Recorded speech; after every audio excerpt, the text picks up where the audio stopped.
Private కంపెనీలకు AP ప్రభుత్వం భూముల కేటాయింపుపై శాసన మండలిలో గురువారం చర్చ జరిగింది. ప్రైవేట్ కంపెనీలకు భూముల కేటాయింపుపై శాసన మండలిలో వేడివేడి చర్చించారు. ఈ చర్చలో భాగంగా ఏపీ విద్యా ఐటీ శాఖల మంత్రి నారా లోకేష్ మాట్లాడారు. 5 కంపెనీలకు మాత్రమే 99 పైసలకు భూములు ఇచ్చామని స్పష్టం చేశారు. ఆయా కంపెనీలకు భూములు ఇవ్వొద్దంటే ఎలా అని ప్రశ్నించారు. క్రెడిబిలిటీ కంపెనీలకే భూములు కేటాయించడం జరుగుతోందని తేల్చి చెప్పారు. ఎంఓయూలు కుదుర్చుకున్నాకే కంపెనీలకు భూములు ఇచ్చామని మంత్రి నారా లోకేష్ స్పష్టం చేశారు. ప్రశ్న ఐటీ ఎలక్ట్రానిక్స్ సంబంధించింది, అందుకే ఫస్ట్ తీసుకోమని కోరాను అధ్యక్ష. మొదటి ప్రశ్నకి సమాధానం అవునండి, వివరాలు అనెక్షర్ 1లో పెడతాం జరిగింది. రెండో ప్రశ్నకి సమాధానం అవునండి, వివరాలు అనెక్షర్ 1లో పెడతాం జరిగింది. మూడో ప్రశ్నకి సమాధానం అవునండి, వివరాలు అనెక్షర్ 2లో పెడతాం జరిగింది.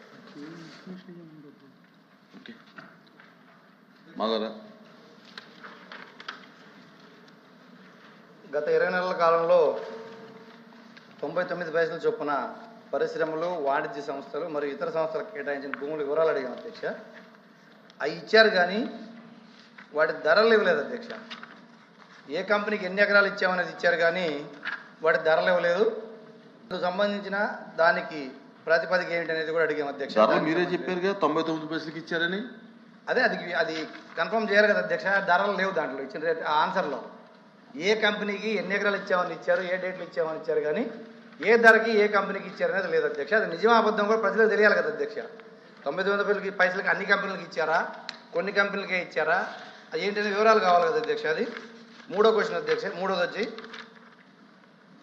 కుదుర్చుకున్న అవగాహన ఒప్పందాల వివరాలు, పరిశ్రమల వారీగా భూ కేటాయింపు మరియు ధరల వివరాలు కూడా అడిగాం అధ్యక్ష. ఆ ధరల వివరాలు రాలేదు అధ్యక్ష. చెప్తే నేను తర్వాత ఓకే అధ్యక్ష, మీరే చెప్పారు అధ్యక్ష. చాలా స్పష్టంగా ఇక్కడ మేము వివరాల్లో 99 పైసలకి 5 కంపెనీలకి మేము భూమి కేటాయిస్తాం జరిగింది అధ్యక్ష. దాంట్లో ఒకటి టాటా కన్సల్టెన్సీ సర్వీసెస్, రెండోది కాగ్నిసెంట్, మూడోది ఏఎన్ఎస్ఆర్ గ్లోబల్, నాలుగోది రహేజా, ఐదోది మదర్సన్ ఇంటర్నేషనల్ అధ్యక్ష. ఈ 5 కంపెనీలకి 99 పైసల్లో ఎన్ని ఎకరాలు ఇచ్చాం అంటే 99 పైసలు పర్ ఎకర్ కాదు అధ్యక్ష, మొత్తం భూమి.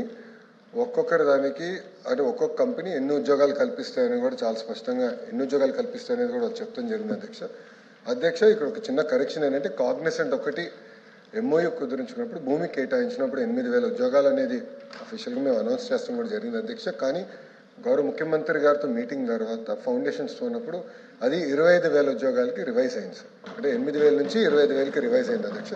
అదొకటే మార్పు అధ్యక్ష. గౌరవ సభ్యులు అడిగినట్టు అధ్యక్ష, మూడో ప్రశ్న సమాధానం ఎంఓయూస్ ఏదైతే ఎంటర్ అయ్యారన్నారు అధ్యక్ష, ఎంఓయూస్ అన్ని క్లారిటీగా ఇస్తాం జరిగింది అధ్యక్ష.